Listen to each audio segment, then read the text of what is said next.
D'Angelo Russell ayaw ata magpa-trade, nag-init laban sa Raptors.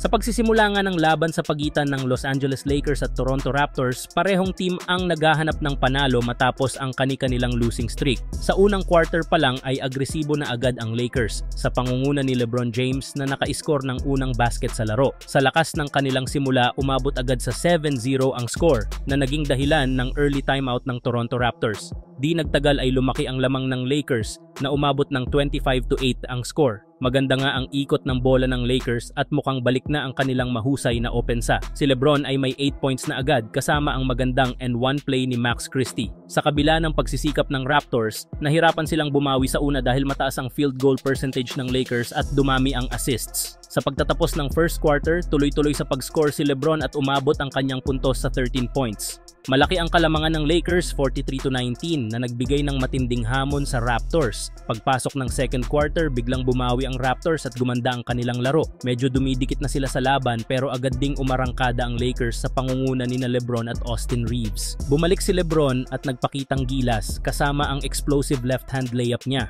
Umabot na siya ng 18 points sa laban. Bagamat patuloy sa pagsisikap ang Raptors na pinangunahan ni Grady Dick, hirap silang pigilan ang mainit na opensa ng Lakers. Pinatunayan ito sa huling minuto ng second quarter kung saan nagpakitang gilas si LeBron sa kanyang passing skills, kabilang ang behind-the-back pass kay Anthony Davis at alley-oop kay Dalton Knecht. Tinapos ng Lakers ang first half na may malaking lamang sa score na 76-51. Gayunpaman, may masamang balita para sa Lakers nang magtamo si Austin Reeves ng ankle injury. Sa third quarter, lumaban pa rin si Reeves kahit na may iniindang injury, samantalang ang Raptors ay nagpakita ng magandang simula. Sa tulong ni Grady Dick, nabawasan nila ang lamang ng Lakers sa 18 points. Subalit mabilis na binalik ni LeBron at Davis ang kanilang malaking lamang dahilan para mag-time out ang Raptors. Patuloy na lumalaban ang Toronto sa third quarter at nagkakaroon ng momentum dahil medyo tinamad ang Lakers sa opensa. Unti-unting nabawasan ang lamang ng Lakers hanggang sa naging 8 points na lamang ito. Sa pagtatapos ng third quarter, naging close game ito sa score na 99-88. Pagsapit ng fourth quarter, buhay na buhay ang Raptors at ang kanilang mga tagahanga. Nabawasan nila ang lamang sa 6 points dahilan para mag-ingay ang crowd. Pero hindi nagpatalo si Rui Hachimura na kahit hirap sa buong laro, nakagawa pa ng back-to-back 3-pointer.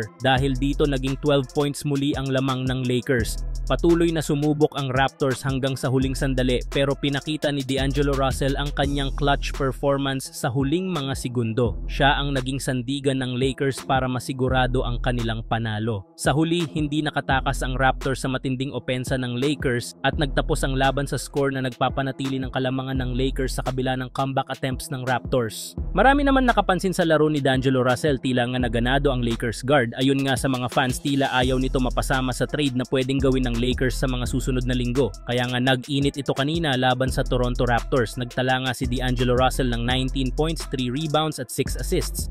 Kung magtuloy-tuloy nga ang ganitong performance ni D'Angelo Russell, posible na hindi na siya isama ng Lakers sa mga gagawin pang trade.